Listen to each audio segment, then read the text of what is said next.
our final section in Chapter 5, we're going to talk about the binomial theorem. So the binomial theorem uses something called Pascal's triangle. So let's just talk about what that is first before we get into any theorems here. So Pascal's triangle is a pattern of numbers. It starts with 1. The next row would be 1 and 1. Here's the next row, row 4, row 5, row 6, and row 7. So I would definitely write these down in your notes, and let's talk about what the pattern is here. If you might notice already, I have a border of 1s to the left and right. And how I get those numbers in the middle is I take the two numbers above in the row, I add them together, and the sum gives me the number below it. So 1 plus 1 would give me 2. Moving on into the next row, 1 plus 2 gives me 3, 2 plus 1 gives me 3. In the next row, 1 plus 3 gives me 4, 3 plus 3 and 3 plus 1 gives me 4. So, and you'll notice here in row 5, 6, and 7, how I got all of those numbers is by doing that same process. So finally, if I wanted to expand this and do row 8, I would start by putting my 1s there to border left and right, and then I'll add all of the numbers above it.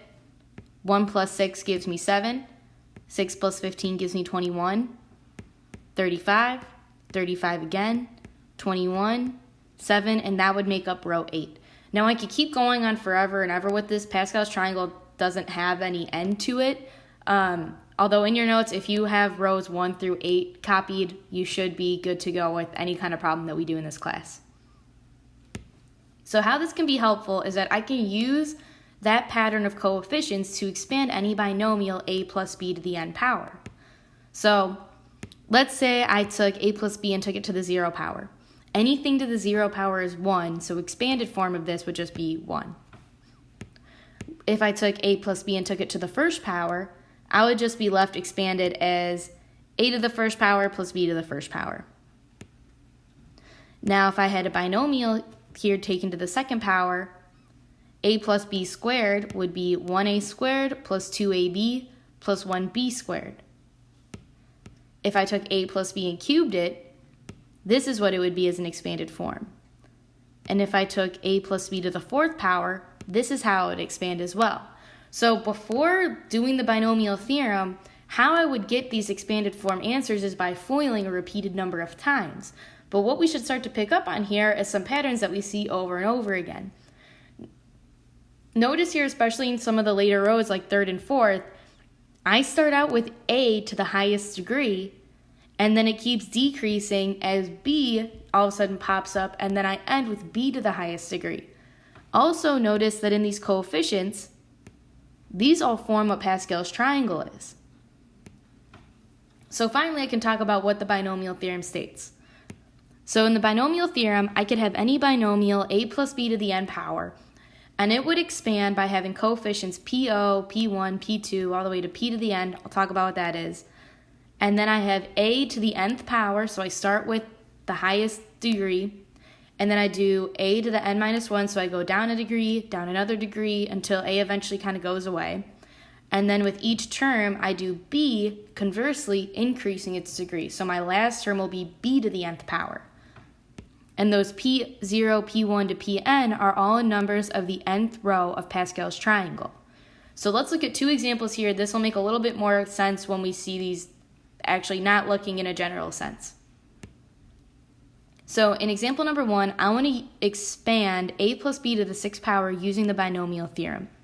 And remember, before I had the binomial theorem, all I could do here is just take a plus b, expand that 6 times, and then FOIL it, which would take a really, really long time to do. So the binomial theorem is going to be a really helpful tool as a shortcut.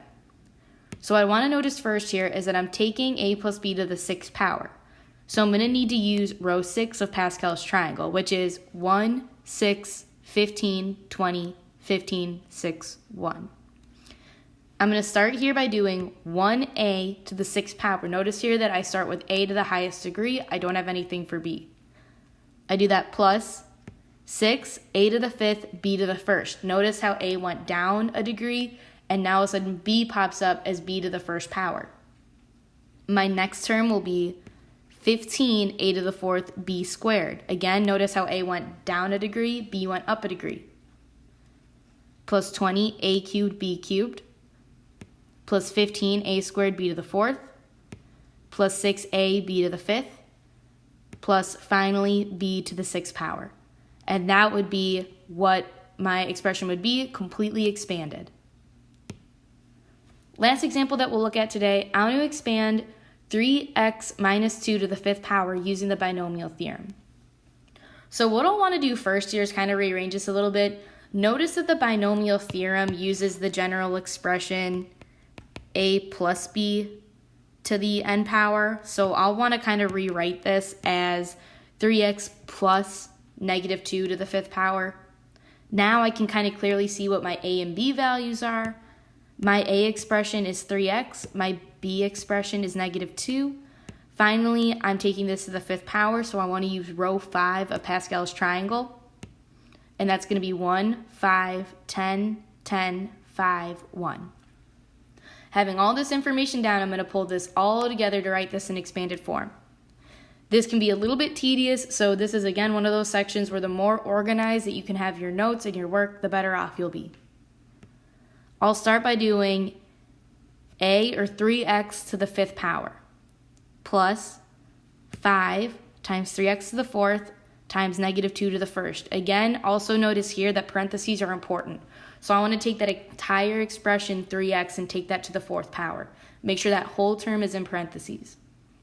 And then I'll do plus 10 times 3x cubed times negative 2 squared, plus 10 times 3x squared times negative 2 cubed, plus 5 times 3x to the 1st power times negative 2 to the 4th power, finally plus negative 2 to the 5th power.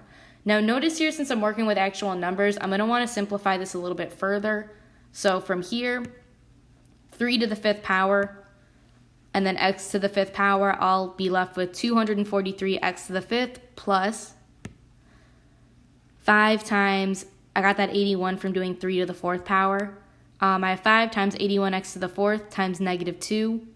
All these coefficients can multiply together to give me minus 810x to the 4th plus 1080x cubed plus negative or minus 720x squared plus 240x plus negative 2 to the 5th power, which is minus 32. So completely expanded, that would be my expression.